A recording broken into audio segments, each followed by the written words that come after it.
they're kind of mainstream, and so we're trying to bring a real paper to Portland that kind of reflects like the community, the ideals, what's actually going on in our community, rather than like just brazenly overlooking the real issues that are affecting everyday people, versus housing foreclosure, things of that nature. And also to get like a better feel for people to know other people in their community and know these stories. I publish American Gun Culture Report.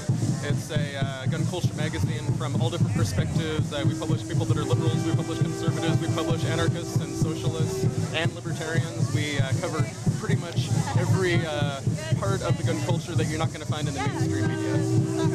Cool. Sounds good. That's kind of the sum up. Yeah, we have a brand new issue out. It has an article on Jewish groups that are committing to their own self-defense. We got a whole bunch of hell, I can't even remember what is in the new issue. One of the local groups here just did one of the local unions, the ILWU, just did a firearm training for their members, and I covered that. I've got an issue, my first international contribution on gun culture in the UK and how it's only reserved for rich people. All kinds of good stuff that I'm pretty happy about. And once again, this year we are co-sponsoring May Day. I represent Pan American Solidarity Organization. We're a student group at PSU that works to bridge radical struggles in Latin America with indigenous sovereignty struggles from all over the continent, and bring the struggle home to engage in immigrant rights work and police accountability organizing here in our own community, and to build sustainable community organizing models based on radical struggles from across the Americas.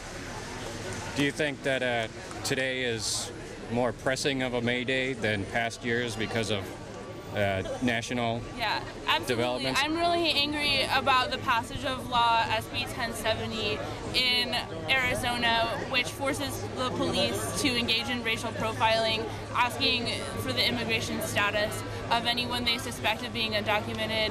That law is racist and unconstitutional, and I think there's a broad-based coalition of people here in the Portland area that are angry, and people are going to come out and show their solidarity with the people of Arizona today. We're Students United for Palestinian Equal Rights.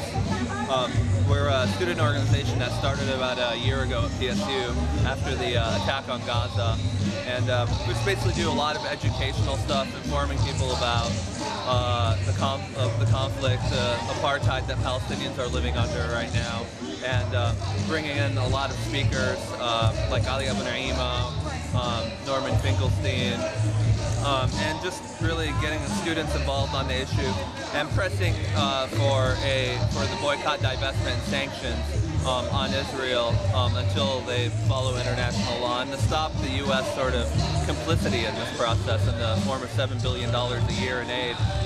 So that's pretty much what we do. Okay. And how do you think the Palestinian issue connects with, say, immigration issues in America? I think, well, it connects in a couple ways. There's the ideology first. I mean, it takes, you know, it's the same racism, you know, that against Arabs and Muslims, and a lot of that's geared towards Palestinians that, you know, led us to have homeland security and the breaches on our civil rights.